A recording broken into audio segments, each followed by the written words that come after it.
We're so done with new year, new you. This year, it's more you on Bumble. More of you shamelessly sending playlists, especially that one filled with show tunes. More of you finding Geminis because you know you always like them. More of you dating with intention because you know what you want. And you know what? We love that for you. Someone else will too. Be more you this year and find them on Bumble. Build a routine with Ollie that supports your wellness needs, like getting your daily vitamins and minerals with Ollie's multi-gummies, or keeping your mood upbeat with all the vitamin D in Hello Happy.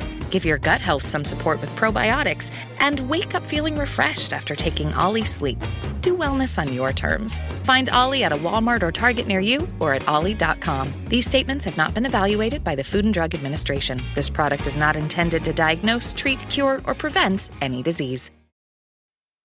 This is Optimal Health Daily, Eating Healthy on a Slim Budget by April Dykman with GetRichSlowly.org, and I'm Dr. Neil. Hey there, and welcome back to Optimal Health Daily, where I act as your narrator of the best health and fitness blogs, all for free. And don't forget, we have a few shows where we do this, covering a bunch of topics. Just search for Optimal Living Daily in any podcast app to find them. All right, and with that, let's get right to it and start optimizing your life. Eating Healthy on a Slim Budget by April Dykman with GetRichSlowly.org. I spend almost as much on groceries as I do on my mortgage. Now, before you spit your coffee all over your keyboard, you should know that my mortgage is pretty low, lower than what some of my friends pay in rent. And for me, groceries includes all of the extras one buys at grocery stores, like paper towels and soap and the latest issue of the weekly tabloid. Just kidding, I have zero interest in tabloids. Anyway, non-food expenses aside, I still spend a lot of money on groceries. Part of it is need. We do need to eat. Part of it is want, since food and cooking is a hobby of mine. I make cuts in other places in order to afford things like fresh pressed olive oil. And part of it I view as a health expense, things like antibiotic-free meat and organic strawberries. The thing is, I know I'm lucky to be in a position to afford it. Yes, I prioritize food and health in my spending, so that helps, but not everyone can do that. You can't prioritize organic avocados over, say, paying the rent or paying for childcare. For instance, listen to this post by Tom in Texas on the Paleo Hacks message board. Quote, "My wife and I are having to cut costs as I'm quitting my job to go back to school. I'll still have some income, but less than half of what I make right now. As such, cuts have to be made, and it looks like the unnecessarily high cost of my paleo diet is in the crosshairs. I've recently gone paleo, she didn't. After more than 2 months, I feel great, but today I had my first non-paleo meal in a while, lentils and some chicken. 15 minutes later, I was bent over the commode revisiting my lunch. Now I feel horrible, and I'm hungry again, 1.5 hours after I ate. Morale is at a bit of a low. Any ideas on how I can keep the cost on the low end? I live in a small apartment, so buying half a cow is not an option. Based on my stomach's response to lunch, neither is rice and beans." End quote. Traditional advice isn't practical. Now, this post isn't about the paleo diet per se. I don't personally follow any diet plan. I chose Tom in Texas' quote because it gets to the heart of the financial aspects of trying to eat a clean diet, whatever that means to you. These aspects are often disregarded by those who espouse these special diets.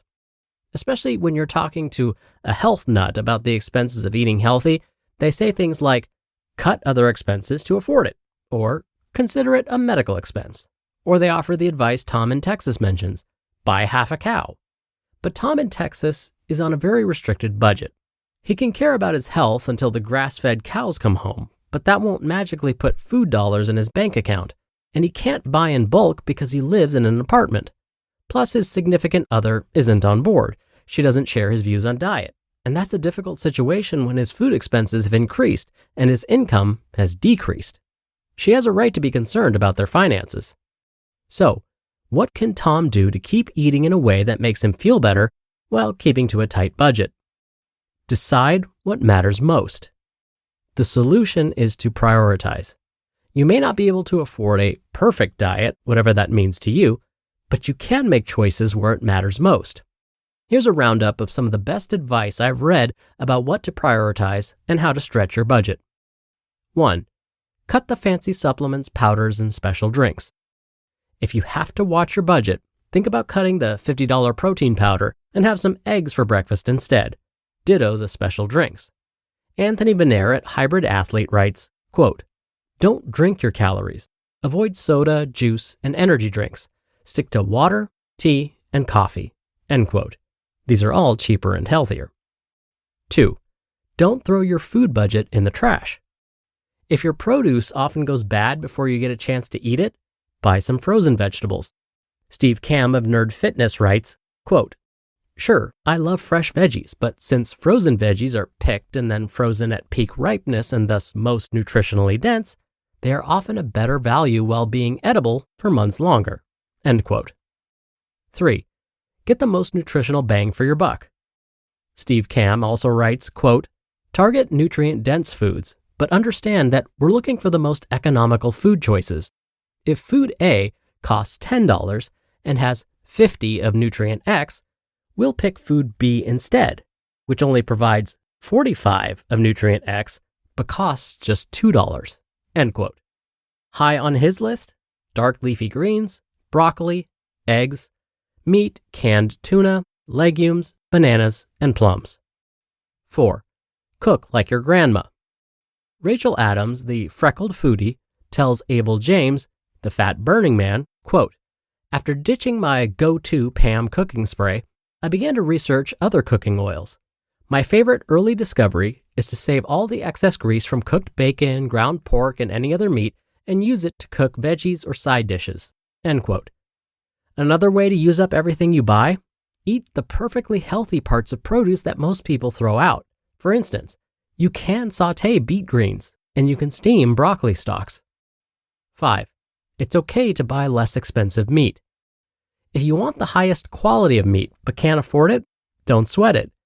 Mark Sisson, the author of The Primal Blueprint, writes, quote, "If I can't eat grass-fed meat, I look for the cleanest meat I can find, meaning no hormones, no antibiotics, etc."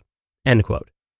Another way to save is by buying the cheaper cuts of meat. For instance, dark meat is cheaper than white meat. Skirt steak is cheaper than ribeye. There's nothing wrong with those cuts. They're just less desirable to the majority of consumers. And 6, shop sales. Okay, this one is a bit obvious, but it had to be included because sales are hard to come by for non-processed foods. Places to look? Grocery stores clearing out nearly but not yet expired food, coupons for frozen produce, weekly sales on select cuts of meat, and end-of-day deals at the farmers markets when vendors are packing up to go home. As for specific advice for Tom in Texas, I would tell him to sit down with his wife and come up with a food budget that works for both of them. Then, he could offer to do the grocery shopping using these tips to stick to his diet as much as possible, while keeping in mind his wife's food preferences too. If he can find coupons for some of the foods she likes to eat, that would also help him stick to their budget. What advice would you give Tom in Texas? And whatever your diet of choice, what are some ways you eat on a healthy budget? You just listened to the post titled, "Eat Healthy on a Slim Budget" by April Dykman with GetRichSlowly.org, and I'll be right back with my commentary. You just realized your business needed to hire someone yesterday. How can you find amazing candidates fast? Easy. Just use Indeed. Stop struggling to get your job posts seen on other job sites. Indeed's Sponsored Jobs helps you stand out and hire fast.